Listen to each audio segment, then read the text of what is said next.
Hello everyone, I'm FMZ and this is episode 9 of Earning My Spurs. Happy New Year to you. We have some results to run through today. We also have some new signings to introduce to you. Don't forget to leave a like on the video, subscribe to the channel if you haven't done so already, and to click the notifications to be notified when a new video goes up on the channel. Don't forget also, I am part of the FM Creators community and the Passion for FM team. The links to the Discord servers are in the description. Let's get to the results. Before we move on to the 2 new signings and the results, I've got a little bit of news. As you can see, I am now a 1-star manager. We've done a bit of coaching and we are now up to the National B licence. Now, I said at the end of the last episode that we would tackle one or both of the issues that we're having with the board over signings. We have dealt with one of them, and that is bringing in Josip Bakilo. He has come in from Wolfsburg. He's a 21-year-old Croatian international, so he fits the criteria of being under the age of 22. We'll sort out the English bit in the summer, but he has the potential to be a 4.5-star player. He's currently at 2.5, dribbling of 16, acceleration of 16, agility of 17, and flair of 17 are his key attributes, and I'm looking forward to seeing what this kid can do. But that pales into comparison when you think what we have done here. We have bought in James Rodriguez. He will join us on the 9th of June. So he's here for next season. It was one that we got tied up pretty quickly because everyone was circling around him. We moved first. First touch of 19. Decision making of 16. Flair of 18. Vision of 19. A born winner, it has to be said. And I was delighted to do it. He's on, I think, 220 grand a week or something silly like that. But it was worth the money. We didn't pay a transfer fee. So yeah, James Rodriguez joins in the summer. Now to the small matter of the results. And we start with the North London derby at the Tottenham Hotspur Stadium. It was a 2-0 win over Arsenal. Let's take a look at the goals. And we got off to the perfect start. Sergio Aurier down the right-hand side. Plays it into Lucas Moura, who runs it towards the byline. Does have a shot himself. Saved by Leno, but Harry Kane taps in the rebound. And we make it 2-0 on 57 minutes. Harry Kane once more at the far post, firing beyond Leno to give us a win in the North London derby. We followed that with eventual success in the FA Cup 4th round against Manchester United. It went all the way to penalties, but thankfully we managed to see them off. Eric Bailly missing the decisive kick as we beat Manchester United 5-4 on penalties, and we'll see who we play in round 5 later. Now, we've already had one topsy-turvy game of the season. That was the 4-4 draw with Watford. This has eclipsed it and then some. Southampton 3, Tottenham 6. That's right, 6. Let's take a look at all the goals from this one. So it started brightly for us. Giovanni Lo Celso with the opening goal. Sissoko with the ball down the right to Aurier, who sent it into the middle. There is Lo Celso with a lovely header off the underside of the bar. And then Southampton woke up inside 10 minutes to equalise. Romeo on to Valerie, who sent the ball through to James Ward-Prowse, who shot beyond Hugo Lloris for 1-1. And the Saints turned it round on the quarter hour. Bertrand with a throw into Danny Ings. Romagoli should do better, as it's Nathan Redmond with number 2 for Southampton. But we equalised just before half-time. Sanchez with the ball over the top, looking for Lucas Moura. There is Harry Kane to fire in for 2-2. Then we made it 3-2 on 44 minutes. Sergio Aurier with the ball down the right-hand side. Dele Alli is at the bottom of your picture, and he heads the ball into the net.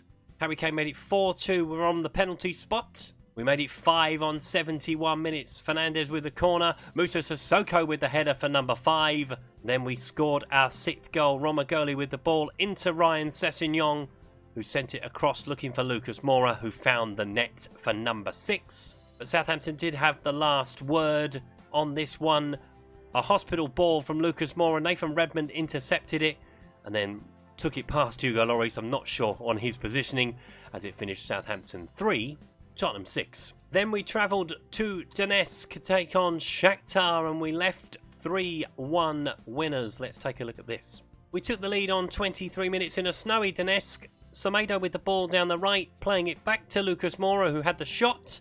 Hits the post. Sonny taps in the rebound for 1-0. We made it 2-0 on 52 minutes. Semedo with the ball again down the right, sending it towards Harry Kane, who headed into the net for 2-0. And we had wrapped it up on 87 minutes. Son with the second goal from the edge of the box through the crowd. Keeper should do better. But Shakhtar did pull one back in the 88th minute. Ismaili down the left-hand side, playing it into the middle, where Konovetko, I hope I've said that right, I probably haven't, pulled one back for Shakhtar, and that makes it a bit more interesting going into the second leg. The long unbeaten run is over, however, as we were beaten 1-0 at home by Bournemouth. Let's take a look at this one. We had a bit of a shocking afternoon. The ball just would not go in the net. Josh King in behind for the only goal of the game. Hugo Lloris, I'm not sure what he was doing. It looks like he glitched out. Doesn't really matter. We were not up for the fight. Bournemouth had the better of the chances on target, as you can see. We dominated everything else, but it was just one of those days in front of goal, unfortunately. We did bounce back to winning ways, however, at Vicarage Road with a 2-1 win over Watford. Let's take a look at the goals. Dele Alli with the opening goal. Good play down the right from Serge Aurier, playing it into Lucas Moura. There is Dele Alli again at the far post to fire into the net for 1-0. We added a second on 51 minutes. Aurier with a long ball over the top, again in behind for Lucas Moura. And he fires it across for Bruno Fernandes to fire in for number 2. Troy Deeney pulled one back for Watford in the 68th minute. Danny Welbeck with the ball down the left. A lot of long balls going over the top of the defence today, as he finished well beyond Hugo Lloris, but that is how it stayed. Watford 1, Tottenham 2. We then welcomed Watford to the Tottenham Hotspur Stadium in round 5 of the FA Cup, and we beat them by 1-0. Let's take a look at Harry's goal. Came in the 14th minute. Bruno Fernandes with the free kick. Thought Watford had cleared it. Lucas Moura kept it alive. Harry Kane tapped in on the 6-yard line to make it Tottenham 1, Watford 0. And we'll find out who we play in round 6 shortly. And last time out, it was a 1-0 win over Burnley, as Harry Kane grabbed another goal, his 30th goal of the season. Let's take a look at it. And there is Mr. Kane. Dele Alli with the ball down to Serge Aurier, into Lucas Moura, who's having a bit of good form lately. There is Harry Kane stroking past the goalkeeper for the only goal of the game. So, into the competition screen we go, and our reward for beating Watford is a trip to the Vitality Stadium to take on Bournemouth. That will not be easy, but we need to beat Bournemouth and win the semi-final to reach the board requirement of making the final. So hopefully we can get through that. Second leg to come against Shakhtar Donetsk. You will see that score next time around. Into the Premier League we go. We are 4 points off the top. Liverpool and Chelsea lead the way, level on points. Manchester United on 63 in third. Then a 4-point gap back to Wolves from us. Manchester City only in 6th. Arsenal 7th on 52. So at the moment we're looking alright for a Champions League spot, but we do need a couple more wins just to secure that. West Ham are still hanging around the top 10 on 47, but their chances of Europe are disappearing by the week. Down at the bottom, it's probably going to be writing on the wall time soon for Sheffield United on 13 points. They are 10 from safety and have played a game more than Everton. Aston Villa are not far behind them on 16. Southampton are 5 points from safety, and they've played a game more than Everton as well. So it's looking very much doom and gloom for the bottom 3 currently. So there we are, another roundup done.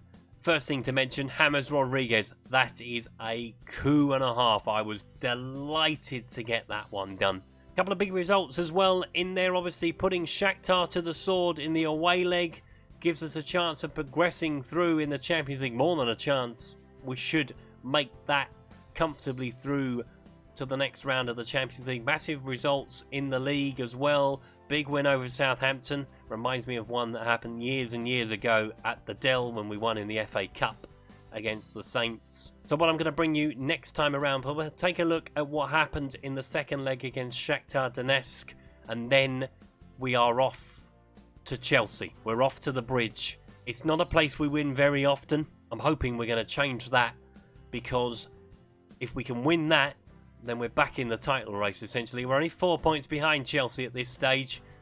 It's going to be a massive, massive game next time around. If you've enjoyed today's video, please leave a like. If you haven't subscribed to the channel but like to do so, please click the subscribe button down the corner. Don't forget, I am now part of the FM creators community and the Passion for FM team. The links to the Discord servers are in the description. That was episode 9 of Earning My Spurs. I will see you at the bridge next time around. Until then, goodbye.